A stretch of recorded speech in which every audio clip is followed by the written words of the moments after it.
ಮಹಾಜನ ವರದಿ ಜಾರಿಗೆ ತರಲೇಬೇಕೆಂದು ಒತ್ತಾಯಿಸಿ ಕಿತ್ತೂರು ಕರ್ನಾಟಕ ಸೇನೆ ವತಿಯಿಂದ ಪ್ರತಿಭಟನೆ ಮಾಡಲಾಗ್ತಾ ಇದೆ. ಇದೀಗ ನಮ್ಮ ಜೊತೆ ಮಾತಾಡಲಿಕ್ಕೆ ಮಹೇಶ್ ಸರ್, ಏನು ನಿಮ್ಮ ಪ್ರಮುಖ ಬೇಡಿಕೆ ಏನು? ನಮ್ಮ ಪ್ರಮುಖ ಬೇಡಿಕೆ ಏನಂದ್ರೆ ಮಹಾಜನ ವರದಿ ಜಾರಿ ಮಾಡಬೇಕು. ಈಗೇನು ಆಲ್ರೆಡಿ ಸುಪ್ರೀಂ ಕೋರ್ಟ್ನಲ್ಲಿ ಕೇಸ್ ಕೂಡ ನಡೀತಾ ಇದೆ. ಈ ವಿಚಾರವಾಗಿ ನಮ್ಮ ಹಿರಿಯ ಕನ್ನಡಪರ ಸಂಘಟನೆ ಹೋರಾಟಗಾರರು ಹಾಗೂ ನಮ್ಮ ಕಿತ್ತೂರು ಕರ್ನಾಟಕ ಸೇನೆಯ ಸಂಸ್ಥಾಪಕ ರಾಜ್ಯಾಧ್ಯಕ್ಷರಾದ ಮಾದೇವನಾಥ್ ಪವಾರ್ ಅವರು ಕೂಡ ಈ ಮಹಾಜನ ವರದಿ ಜಾರಿ ಆಗುತ್ತೆ ಅಂತೇಳಿ ಅವರು ಕಾನೂನಾತ್ಮಕ ಹೋರಾಟಗಳನ್ನು ನಿರಂತರವಾಗಿ ಮಾಡ್ತಾ ಬಂದಿದ್ದಾರೆ. ಆದರೆ ಏನು ಕರ್ನಾಟಕದಲ್ಲಿ ಬೆಳಗಾವಿ ಏನು ಅವಿಭಾಜ್ಯ ಅಂಗ, ಬೆಳಗಾವಿ ಕರ್ನಾಟಕದ ಒಂದು ಅವಿಭಾಜ್ಯ ಅಂಗ, ಆ ರೀತಿಯಲ್ಲಿ ಬೆಳಗಾವಿಯನ್ನು ರಕ್ಷಣೆ ಮಾಡುವುದು ನಮ್ಮ ಪ್ರತಿಯೊಬ್ಬರ ಜವಾಬ್ದಾರಿ. ಈ ವಿಚಾರವಾಗಿ ಮಾನ್ಯ ಮಹಾಪೌರರು, ಉಪ ಮಹಾಪೌರರಿಗೆ ನಾವು ಮನವಿ ಮಾಡಿ ಸಭೆಯನ್ನು ಮಾಡಿದ್ವಿ.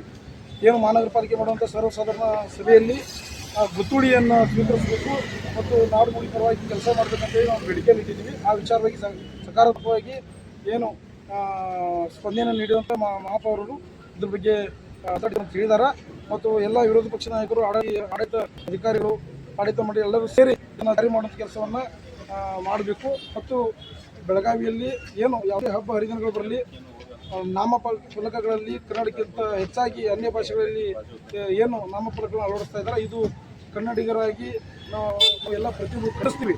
ಮಹಾನಗರ ಪಾಲಿಕೆ ಅಧಿಕಾರಿಗಳು ತಮಗೆ ಸರ್ಕಾರ ಕೊಟ್ಟ ಅಚ್ಚುನಿ ಆದೇಶವನ್ನು ಸರಿಯಾಗಿ ಪಾಲಿಸಬೇಕು.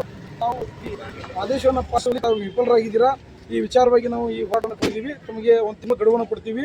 ಎಲ್ಲ ಮಡಿಮಠಗಳಿಗೂ ಮತ್ತು ಏನು ಖಾಸಗಿ ಶಾಲಾ ಕಾಲೇಜುಗಳಾಗಿರ್ಬೋದು, ಆಸ್ಪತ್ರೆಗಳಾಗಿರ್ಬೋದು, ಇಂಡಸ್ಟ್ರಿಯಲ್ ಏರಿಯಾ ಫ್ಯಾಕ್ಟ್ರಿಗಳಾಗಿರ್ಬೋದು, ಪ್ರತಿಯೊಂದರಲ್ಲೂ ಕೂಡ ಕನ್ನಡವನ್ನು ಕಡ್ಡಾಯ ಬಳಸಬೇಕು. ತಾವು ನೋಡಿರ್ಬೋದು ಎಷ್ಟೋ ಇನ್ಸ್ಟಿಟ್ಯೂಟ್ಗಳದಾವೆ. ಎಲ್ಲ ಒಂದು ಈ ಶಾಲಾ ಕಾಲೇಜುಗಳಿಗೆ ಎಲ್ಲ ಆಂಗ್ಲ ಭಾಷೆಯಲ್ಲಿ, ಕೆಲವೊಂದು ಕಡೆ ಉರ್ದು ಭಾಷೆಗಳಲ್ಲಿ ನಾಮಫಲಕಗಳು ಆಗ್ತಾ ಇದ್ದಾರೆ. ಇದೆಲ್ಲ ನೋಡಿದ್ರೆ ಬೇಜಾರಾಗ್ತದೆ. ಮಹಾರಾಷ್ಟ್ರ ಸರ್ಕಾರಕ್ಕೆ ನೋಡ್ಬೋದು, ಮಹಾರಾಷ್ಟ್ರ ಸರ್ಕಾರಕ್ಕೆ ನಾವು ನಾವು ಮಹಾರಾಷ್ಟ್ರಕ್ಕೆ ಹೋದ್ರೆ, ರಾಜ್ಯಕ್ಕೆ ಹೋದ್ರೆ ಅಲ್ಲಿ ಸಂಪೂರ್ಣವಾಗಿ ಮರಾಠಿ ಭಾಷೆಯಲ್ಲೇ ಎಲ್ಲ ನಾಮಫಲಕಗಳು ಇರ್ತಾವೆ.